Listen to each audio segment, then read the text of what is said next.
Hello lovelies, welcome back to the channel. My name is Eno. On today's video I'm going to be showing you how I achieved this beautiful faux locks crochet you see on your screen. So you might as well want to stick around and watch this video to the end. So I'm going to be needing my braiding hair, some rubber bands, bento sticks.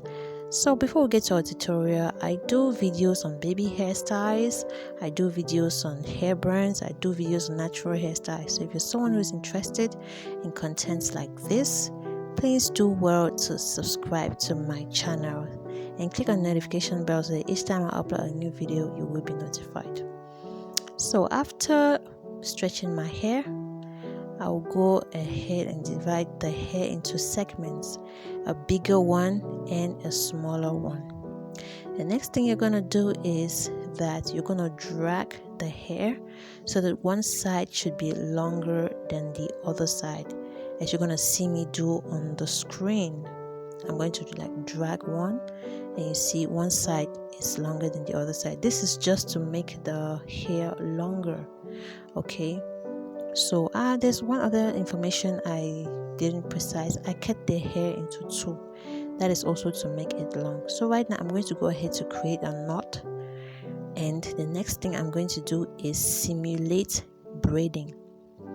Well, you can do any other method that you feel comfortable with, but I chose this method because to me I'm okay, or to me it's easy, trying to simulate like you want to braid. That's the way I try to tie the knot to create that crochet like look.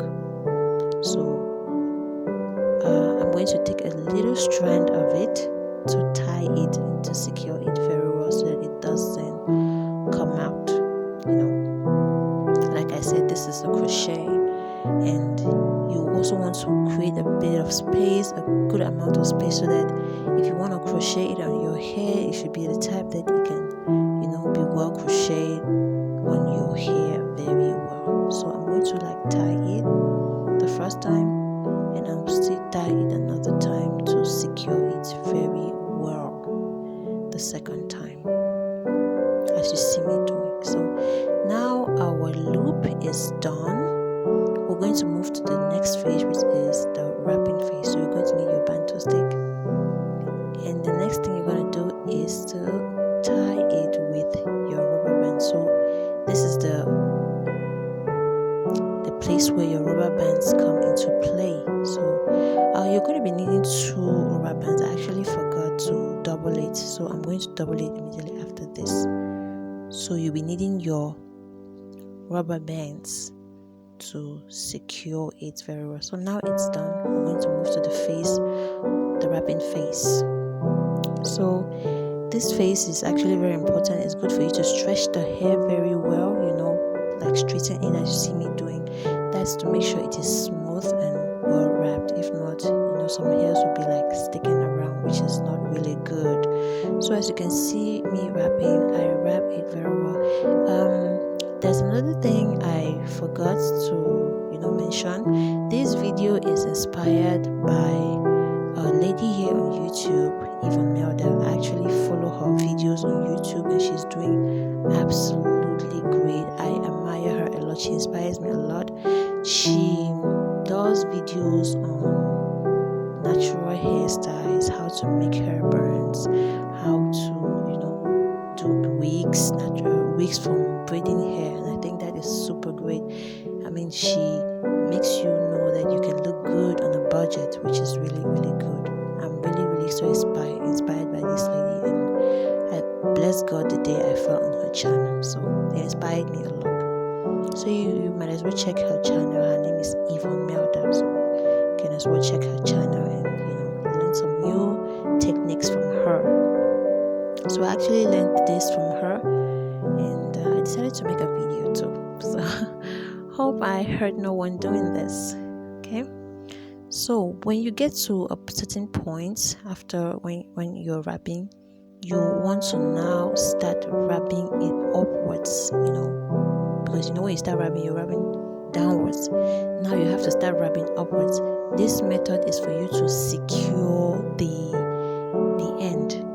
that's why you need to pre-stretch your hair very well so that it produces fine ends, so that you can secure the end of your locks. As you see me doing, I'm rubbing it gently so that it can actually the ends will be secured, they won't unravel.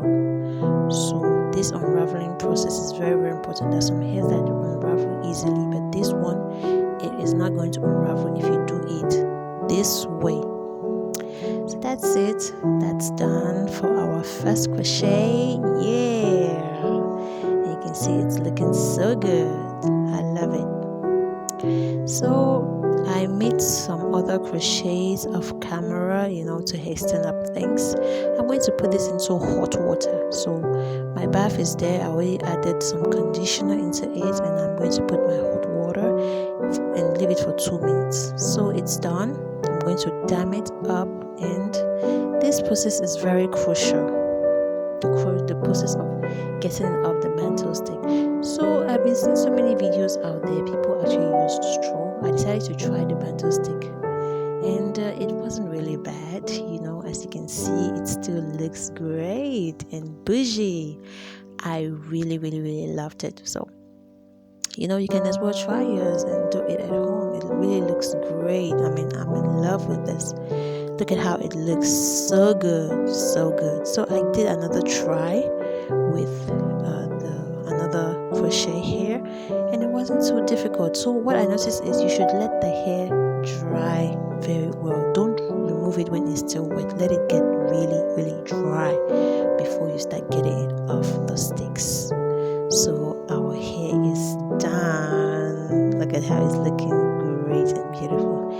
If you ended up enjoying this video, please give it some thumbs up. Bye bye.